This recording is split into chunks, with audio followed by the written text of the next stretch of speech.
Hello there. The Deputy Prime Minister of the Republic of Ireland, Simon Coveney, has stated that the Irish backstop part of the Withdrawal Agreement will not be changed.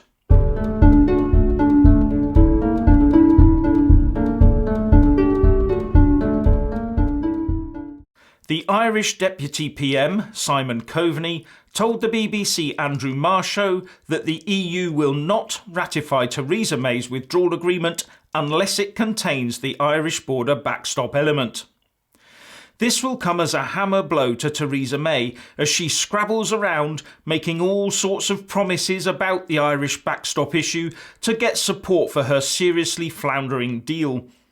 She is now faced with the prospect on Tuesday of standing in front of her fellow MPs again with nothing more than some shredded paper to offer them. To compound the PM's woes, it has come out from a leaked diplomatic note that she and the President of the EU Commission, Jean-Claude Juncker, had a private chin-wag over the phone where Juncker told May that the only way to resolve this issue was for the UK to surrender to a permanent customs union with the EU. And further, the Deputy President of the EU Commission, Frans Timmermans, has said that Ireland would not be thrown under the bus and that as far as the European Commission is concerned, the backstop is an essential element for showing to Ireland and to the rest of Europe that we are in this together, he said.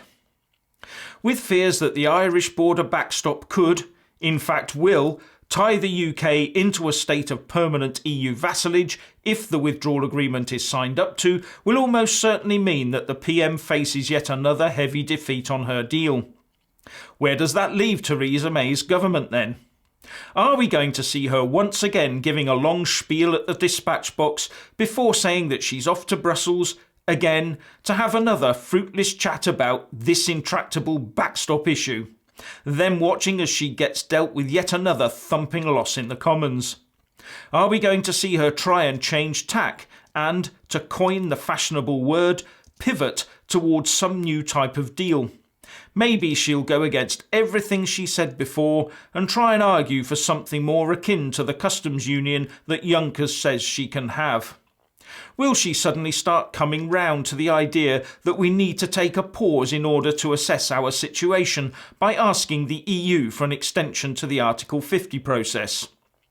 Or are we going to see her bravely state that her deal is dead and that the only way ahead now is to make the clean break and leave the EU on WTO terms?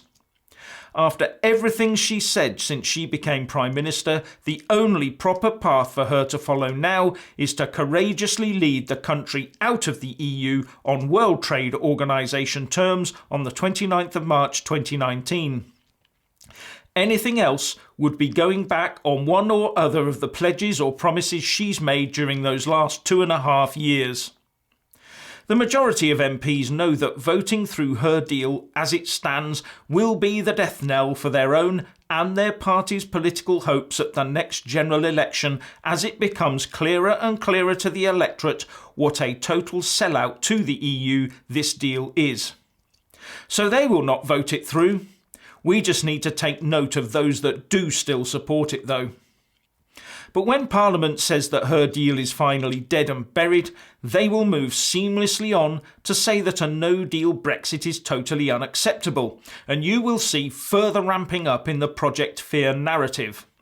Then they will be trying all they can to extend the Article 50 process, but they need the unanimous blessing of every single EU 27 nation state to get it. And the EU 27, looking on at Parliament's disarray, are unlikely to give that extension if the UK has no firm idea of what it will do within the breathing space offered. The EU 27 will know that unless we have a cast-iron solid plan backed by the whole of Westminster, a couple of weeks here or even a couple of months there changes nothing. Also bear in mind that some EU 27 countries might reject an approach because they want us to leave so as to put pressure on the whole EU system. Think Italy, for example. And if or even when the EU 27 say no, the UK Parliament will be forced to choose between a WTO exit and the only final option that the Remain backing anti-Brexit establishment and politicians would ever stomach. As I always suspected, it appears to be coming round to Parliament within the next 61 days, making a choice between a full WTO exit, so respecting the will of the people, or ordering the government to revoke the Article 50 process, so reversing Brexit completely. The first option is laid down in UK and EU law. For the second option to be offered and acted upon would mean the government and Parliament, the whole political class, going back on all the promises and manifesto pledges they've ever made since the referendum was first promised. We are now entering the final and bumpiest part of the Brexit rollercoaster ride. So, please let us all know where you think this is going by leaving a comment below, and thank you for watching. Please do like and share this video, and also subscribe to my channel. And when subscribing, please do remember to press on the little bell next to the subscribe button. That way you'll get an alert every single time I put up a new video. Thank you very much for watching.